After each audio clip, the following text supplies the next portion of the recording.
As Admiral Rogers told this committee earlier this week, and I quote, "We face a growing variety of advanced threats in cyberspace from actors who are operating with ever more sophistication, speed, and precision."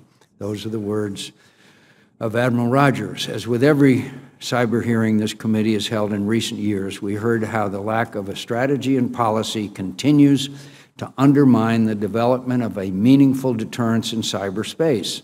The threat is growing, yet we remain stuck in a defensive crouch, forced to handle every event on a case-by-case basis and woefully unprepared to address these threats. Our hearing today brings together some of our nation's most experienced and thoughtful national security leaders to help us better understand our cyber deficiencies, but even more importantly, to better understand how we can begin addressing these deficiencies. A long list of fundamental policy questions remain unanswered. What is our theory of cyber deterrence? And what is our strategy to implement it? What is an act of war in cyberspace? What are the rules of engagement for responding when attacked? Who is accountable for this problem? And do they have sufficient authorities to deliver results? Does overclassification undermine our ability to talk openly and honestly about cyber deterrence?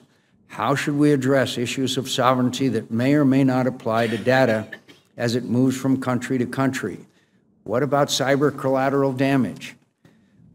Organizational questions are equally unresolved. Should we have a cyber service? What is the long-term relationship between Cyber Command and NSA? How should we organize our efforts in the interagency? Who are our cyber first responders? No matter how well organized and prepared the Department of Defense may be, glaring gaps in our national cyber policy, strategy, and organization undermine our ability to defend the homeland and deter those seeking to undermine our national security in cyberspace.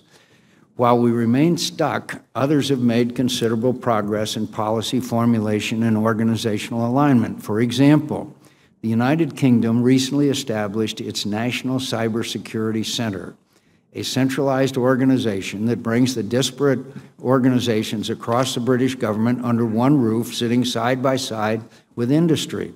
I look to the views of our witnesses as to whether we should consider a similar organization in the United States. Another model worth consideration is an organization akin to the U.S. Coast Guard, with its flexible mix of law enforcement and military authorities.